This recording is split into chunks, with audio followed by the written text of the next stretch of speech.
चीनिया सेनाहरू नेपालको सीमामा खटिएर भारतमाथि हमला गर्न थाले। भारतमा रुवाबासी चलो। हजारौं नेपाली सेना र सशस्त्र सीमामा खटिएका छन्। यो भिडियो पुरा हेर्नुहोस् र सक्दो शेयर गर्नुहोस्। नेपाली अतिक्रमित भूमि लिपुलेक क्षेत्रमा रहेका भारतीय क्याम्पहरू हटाउन चीनिया सैनिकहरूले चेतावनी दिइरहेको दाबी भारतीय सञ्चार माध्यमहरूले गरेका छन्। नेपालको भूमि अतिक्रमण गरेर कालापानी र लिपुलेकमा बस्दै आएका भारतीय सैनिकहरूले लिपु पास नजिक बनाएका सैनिक क्याम्प हटाउन चेतावनी दिएको समाचार भारतीय पत्रिका अमर उजालाले लेखेको छ। चीनिया सैनिकहरू केही दिन यता भारतले अतिक्रमण गरेको नेपाली भूमि लिपुलेक क्षेत्रमा आएर चीनिया झण्डा फहराइरहेका छन्। झण्डामा चीनिया भाषामा लेखेर लिपुलेक सीमा क्षेत्रको 200 मिटर और भारतले बनाएको क्याम्प र मानसरोवर जाने यात्रीका लागि बनाएका विश्राम क्याम्प हटाउन चेतावनी दिइरहेको बताइएको छ। नेपाली भूमि अतिक्रमण गरेर ढुक्कसँग वर्षौंदेखि बस्दै आइरहेका भारतीय सैनिकहरूलाई चीनिया सेनाले चेतावनी दिएपछि भारतले सीमा क्षेत्रमा सेनाको संख्या बढाइरहेको पत्रिकाले समाचारमा लेखेको छ। लद्दाख क्षेत्रमा भारतीय र चीनिया सेनाबीच तनाव चलिरहेको बेला लिपुलेकमा पनि चीनिया सेनाले भारतीय सेनालाई हट्न चेतावनी दिएपछि भारतीय सेना तरङ्गित भएको समाचार विभिन्न सञ्चार माध्यम र मिडियामा व्यापक भएको छ। बीबीसीले लेख्यो, भारतकै यो कदमका कारण नेपाललाई आफ्नो भूमि फिर्ता लिन सहज भएको छ। नेपाल र भारत बीच पछिल्लो समय सीमा सम्बन्धी विवाद चर्के पनि दुई देशले संवाद र सहकार्यकै आधारमा अगाडि बढ्नुपर्ने विज्ञहरूको सुझाव दिएका छन्। बुधबार नेपालले सीमाभित्र कालापानी, लिपुलेक र लिम्पियाधुरा क्षेत्रलाई समेटेर नयाँ राजनीतिक तथा प्रशासनिक नक्सा सार्वजनिक गरेको केही घण्टामै भारतले आफ्नो आपत्ति जनाउँदै उक्त नक्सा नस्वीकार्ने बताएसँगै विवाद झन गहिरिएको हो। केही विज्ञहरूले भने भारतले चालेको कदम र नेपालको प्रतिक्रियाले दुई देशलाई सँगै बसेर छलफल गर्नका लागि स्पष्ट आधार तयार गरिदिएको बताउँछन्। कोरोना भाइरसको विश्वव्यापी महामारीका बीच चर्किएको सीमा विवादलाई दुई देशले कूटनैतिक वा उच्च स्तरीय राजनीतिक छलफलद्वारा टुङ्ग्याउनु पर्ने मत उनीहरूको छ। भूतपूर्व परराष्ट्र मन्त्री भेषबहादुर थापा नेपाल र भारत दुवैले विवादित मानेको भूमिमा भारतले आफ्नो हिसाबले काम गरेको अवस्थामा नेपालले प्रतिक्रिया जनाएको बताउँछन्। सीमा सम्बन्धी विवादका विषयमा कुनै पनि मुलुकसँग सम्झौता गर्ने छुट नहुने बताउँदै थापा नेपालले अहिले पनि संवादकै माध्यमबाट समस्या हल गर्न खोजेको र त्यही बाटोमा अघि बढ्नुपर्ने समेत बताएका छन्। थापा भन्छन्, संवादको ढोका बन्द गर्नु भनेको छिमेकीलाई पछि धकेल्नु हो। नेपाल र भारत सम्बन्धमा उत्तर चढाव नदेखिएको होइन। नेपालले आफ्नो नक्सा निकाल्दै गर्दा पनि संवादको बाटो त्यागेको छैन। भारत पनि यस अघिसम्म संवादकै पक्षमा देखिएको थियो। अब पछिल्लो वक्तव्यपछि चाहिँ संवादका लागि भारत कहाँ छ भन्ने कुरा कूटनीतिक तवरबाट नेपालले बुझ्नुपर्छ। विश्वासको सङ्कट भारतका लागि नेपालका पूर्व राजदूत दीपक कुमार उपाध्याय पछिल्लो प्रकरणले दुई देशबीचको सम्बन्धमा विश्वासको सङ्कट देखिएको बताउँछन्। भारत सहमतिमा नपुग्दासम्म आफ्नो अडान राखेको अवस्थामा नेपालले अझ गम्भीर रूपमा पहल गर्नु स्वाभाविक रहेको उनी बताउँछन्। उपाध्याय भन्छन्, नेपालका लागि सुगौली सन्धि अत्यन्त पीडादायी सन्धि थियो। नेपालले धेरै जमिन छोड्नु परेको थियो। हाल नेपालले आफ्नो भनेको भूमि विभिन्न प्रमाणले नेपालकै रहेको पुष्टि गर्छ। नेपालले पछिल्लो समय बल्ल उक्त विषयलाई प्रभावकारी रूपमा उठाउन पाएको र त्यसकारण नयाँ नक्सा सार्वजनिक गर्न नेपाल सरकार प्रेरित भएको उनको धारणा रहेको छ। उनी भन्छन्, कोभिड-19 को सङ्क्रमणको कहिलेसम्म जान्छ यसको नकुरौँ, प्रविधिको जमाना छ। यसलाई प्राथमिकतामा राखेर बहस सुरु गरौँ भन्दा पनि भारतले नमानेपछि नयाँ नक्सा जारी गर्न सरकारमाथि राष्ट्रिय दबाव परेको हो।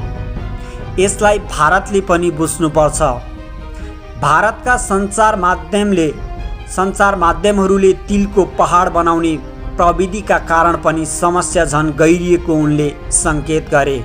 उपाध्यायले भने, हाम्रो प्रधानमन्त्रीको आफ्नै शैली छ, स्वभाव छ। केही कुरामा बोल्दा उनीहरूले भारतीय सञ्चार माध्यमले गम्भीर आपत्ति जनाएका छन्। तीको टिप्पणी छ, तर त्यो राजनीतिक तहमा नहुन पनि सक्छ। यस्ता कुरालाई ग्रहण गरेर दूरगामी रूपमा कूटनैतिक पहल अघि सार्नुपर्छ। भारत र बङ्गलादेश बीच पनि निकै विवाद भएको सीमा सम्बन्धी विवाद समाधान भएको स्मरण गर्दै समस्याको समाधान कूटनैतिक माध्यमबाटै गरिनुपर्ने उनी बताउँछन्। उनले भने, कर्मचारी तन्त्रमा त्यहाँ नेपालप्रति नकारात्मक भावना छ, मैले त्यो महसुस गरेँ। त्यसैले तल्लो तहबाट यो समस्या समाधान हुँदैन। माथिल्लो राजनीतिक तहमा इच्छा शक्ति दृढ बनाएर अघि सर्नुपर्छ। नेपाली सेना अन्तर्राष्ट्रिय सीमा सुरक्षामा सेनालाई सहभागी गराउने सरकारको रणनीति प्रभाव के पर्छ? नेपाली सेनालाई नेपालको अन्तर्राष्ट्रिय सीमा सुरक्षामा सहभागी गराउने रणनीतिलाई अबको 3 आर्थिक वर्षमा कार्यान्वयन गरिने र त्यसका लागि कार्ययोजना बनाइने रक्षा मन्त्रालयका अधिकारीहरूले बताएका छन्। नेपाली सेनाले यस विषयमा हालसम्म पत्राचार नभएको जनाउँदै सीमा सुरक्षामा खटिएको सशस्त्र प्रहरी बललाई आफूले सहयोग गर्दै आएको जनाएको छ। अवकाश प्राप्त एक सैन्य अधिकारीले सीमा सुरक्षाका लागि सहयोगी भूमिका नेपाली सेनाले निर्वाह गर्न सक्ने भए पनि प्राथमिक दायित्व अर्धसैनिक संरचनालाई दिइनुपर्ने बीबीसीलाई बताएका छन्। नेपालको नयाँ नक्सामा कालापानी, लिपुलेक र लिम्पियाधुरा क्षेत्रलाई नेपाली सीमा रेखाभित्र राखेपछि नेपाल र भारत बीच सीमा विवाद चर्किएको छ। यही समयमा सीमामा सेनालाई खटाउने विषय सार्वजनिक भएको हो। अन्तर्राष्ट्रिय सिमानाको सुरक्षामा सहभागी गराउने रणनीति 2 साता अघि राष्ट्रिय योजना आयोगले सार्वजनिक गरेको आगामी 3 वर्षको मध्यकालीन खर्च संरचनामा नेपाली सेनालाई अन्तर्राष्ट्रिय सीमाको सुरक्षामा सहभागी गराउने विषय समेटिएको थियो।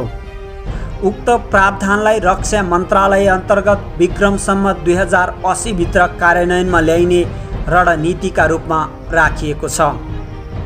त्यसबारे उक्त दस्तावेजमा लेखिएको छ, नेपाली सेनालाई मुलुकको अन्तर्राष्ट्रिय सिमानाको सुरक्षा, नदी, खानी, वनजङ्गल र प्रकृति संरक्षण कार्यमा सहभागी गराउने तथा ठुला एवं रणनीतिक महत्त्वका विकास आयोजनाहरूको सम्भाव्यता अध्ययन गर्दा राज्यको सुरक्षामा पर्ने प्रभावबारे सुरक्षा प्रभाव मूल्याङ्कन गर्नुपर्ने व्यवस्था छ।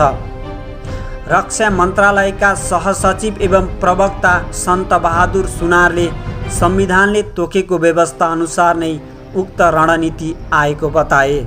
उनले भने, संविधानको धारा 266 मा सुरक्षा परिषद रहने र 267 मा नेपाली सेना सम्बन्धी व्यवस्था गरिएको छ, जसमा सार्वभौम सत्ता र अखण्डताको रक्षा गर्ने, राष्ट्रिय एकता एवं स्वाधीनता अक्षुण्ण राख्ने, विपद व्यवस्थापन र विकास निर्माणमा खटाउन सकिने जिम्मेवारी दिएको छ। 2 वर्ष अघि आएको सुरक्षा नीतिमा पनि यस्तै व्यवस्था छ। त्यसलाई कार्यान्वयन गर्नका लागि यस्तो रणनीति बनाइएको हो। उनले भौगोलिक अखण्डता रक्षा गर्ने जिम्मेवारी सेनाको भएको भन्दै अन्तर्राष्ट्रिय सीमाको सुरक्षाको विषयमा नेपाली सेना र रक्षा मन्त्रालयले कार्ययोजना बनाएर काम गर्ने बताए। आवश्यकता अनुसार सहयोग गरिरहेका छौँ। यसअघि गत नोभेम्बरमा नेपाली सेनाले देशको अन्तर्राष्ट्रिय सीमा सुरक्षा समन्वय र सूचना सङ्कलन गर्न एउटा निर्देशनालयले काम प्रारम्भ गरेको जनाएको थियो। सहायक रथीको नेतृत्वमा गठन गरिएको सर्वेक्षण तथा सीमा अनुगमन निर्देशनालयलाई नेपालको अन्तर्राष्ट्रिय सीमा सम्बन्धी सेनाको मुख्य केन्द्रका रूपमा विकास गर्ने लक्ष्य राखेको सेनाले त्यसबेला बताएका थिए। त्यस यता उक्त निकायले सीमा सम्बन्धी अध्ययन अनुगमन र नियमन गर्न गठन उच्च स्तरीय संयन्त्रमा सङ्गठनको प्रतिनिधित्व गर्दै आएको बताइन्छ। उक्त निर्देशनालयलाई गृह, परराष्ट्र, कानुन मन्त्रालय तथा नापी विभागसँग नियमित समन्वय गर्ने सन्धि सम्झौता तथा सिमानासँग सम्बन्धित नक्सा तथा असंवेदनशील कागजपत्रको अभिलेखीकरण र संरक्षण गर्ने विभिन्न विज्ञ तथा निकायसँग भएका महत्त्वपूर्ण दस्तावेज र अनुसन्धान पत्र पनि सुरक्षित राख्ने जिम्मेवारी दिइएको हो। नेपाली सेनाका प्रवक्ता विज्ञानदेव पाण्डेले अन्तर्राष्ट्रिय सिमानाको सुरक्षामा सहभागी हुने विषयमा रक्षा मन्त्रालयबाट कुनै किसिमको नयाँ पत्राचार नभएको समेत बताएका छन्। तर अन्तर्राष्ट्रिय सीमा सुरक्षाका लागि नेपाली सेनाले हाल मुख्य जिम्मेवारी पाएको सशस्त्र प्रहरी बललाई ब्याकअप फोर्सका रूपमा सहयोग गरिरहेको बताए। उनले भने, अन्तर्राष्ट्रिय मान्यता अनुसार हामी सिमानामा तैनात हुन मिल्दैन, तर हामीले सहयोगी फोर्सका रूपमा मद्दत गरिरहेका छौँ। अहिलेकै कोभिड-19 महामारीको समयमा पनि सशस्त्र प्रहरी बल र नेपाल प्रहरीलाई सीमामा खटिन सहयोग पुगोस् भनेर 51वटा स्थानको सुरक्षाको जिम्मेवारी नेपाली सेनाले लिएको छ। सैनिक अधिकारीहरूका अनुसार सुरक्षा निकायलाई थप आश्वस्त रहने वातावरण बनाउनको लागि सिमानाभन्दा निश्चित दूरीमा सेनाले यस्तो गस्ती गरिरहेको छ। के भन्छन् विज्ञ? नेपाली सेनाका अवकाश प्राप्त सहायक रथी रणध्वज लिम्बू सेना सिधै सीमामा नखटिने उल्लेख गर्दै उसले सहयोगी भूमिका भने निर्वाह गर्न सक्ने बताउँछन्। उनले भने, पोस्टहरू राख्नु भनेको खटिनु हो। त्यो अहिलेसम्म गरेको छैन, तर सशस्त्र प्रहरी बललाई सहयोग गर्न सक्छ र त्यसको लागि संवेदनशील संरचनाहरूको सुरक्षाको जिम्मेवारी नेपाली सेनाले सम्हाल्न सक्छ। त्यसबाहेक समन्वय, तालिम जस्ता क्षेत्रहरूमा पनि सहभागी हुन सक्छ। सुरक्षा मामिला सम्बन्धी विश्लेषक इन्द्र अधिकारी नेपाली सेनालाई सीमा सुरक्षा हेर्ने भूमिका दिने अवस्था हाल नेपालमा नरहेको ठान्छिन्। उनले भनिन्, एकदमै विशेष अवस्थामा मात्रै सेना सीमामा जाने हो। नियमित समयमा अलग्गै खालको सुरक्षा बललाई सीमा सुरक्षाको जिम्मेवारी दिएको छ, तर सेनाले पछाडिबाट मद्दत गरिरहेको हुन्छ। सिमानाको मामिलामा सेना आँखा चिम्म गरेर बसिरहेको हुँदैन। उसले निरन्तर आँखा लगाउनु र संवेदनशीलता व्यक्त गर्नु पनि सहभागिता नै हो। उनले गुप्तचर सूचना आदान प्रदान, समन्वय लगायतका क्षेत्रमा सबैले भूमिका खेल्न सक्ने बताएका छन्। 10 वर्षे माओवादी सशस्त्र द्वन्द्वका बेला गठन भएको सशस्त्र प्रहरी बललाई सरकारले सशस्त्र विद्रोहदेखि सीमा सुरक्षाका विभिन्न जिम्मेवारी दिएको छ। त्यसबाहेक राजस्व, भन्सार तथा औद्योगिक सुरक्षा हेर्ने काम पनि सशस्त्र प्रहरी बललाई दिएको छ। नेपालको 3 दिशामा भारतसँग 1751 किलोमिटर लामो खुल्ला सीमा रहेको छ। उत्तरतर्फ नेपाल र चीनबीच 1414 किलोमिटर लामो सीमा रहेको छ। हाल नेपालको दक्षिण र उत्तरी दुवै सीमा क्षेत्रमा झन्डै 130वटा सशस्त्र प्रहरी बलका सीमा सुरक्षा पोस्टहरू छन्। मन्त्री परिषदले त्यसलाई बढाएर 221वटा पुर्याउने निर्णय केही अघि गरेको थियो। कोरोना भाइरस सङ्क्रमणका कारण अन्तर्राष्ट्रिय सीमा नाकाहरू बन्द गरिएपछि सशस्त्र प्रहरी बलको करिब 37,200 मध्ये लगभग 22,000 जना सीमामा खटिएको बताइन्छ। सरकारले हाल दक्षिणी सीमामा सुरक्षा बलको प्रति एकाइको दूरी 15 किलोमिटर आसपासमा रहेको र त्यसलाई विक्रम सम्मत 2079-80मा 700 किलोमिटरमा झार्ने बताउने गरेको छ। नेपालका दुवै छिमेकी देशहरूले आफ्ना सीमामा खटिएका सुरक्षा फौजलाई स्रोत साधन सम्पन्न राखेको, तर नेपालले त्यस दिशामा खासै ध्यान नदिएको विज्ञहरू बताउँछन्। स्रोत विभिन्न अनलाइन पत्रपत्रिका।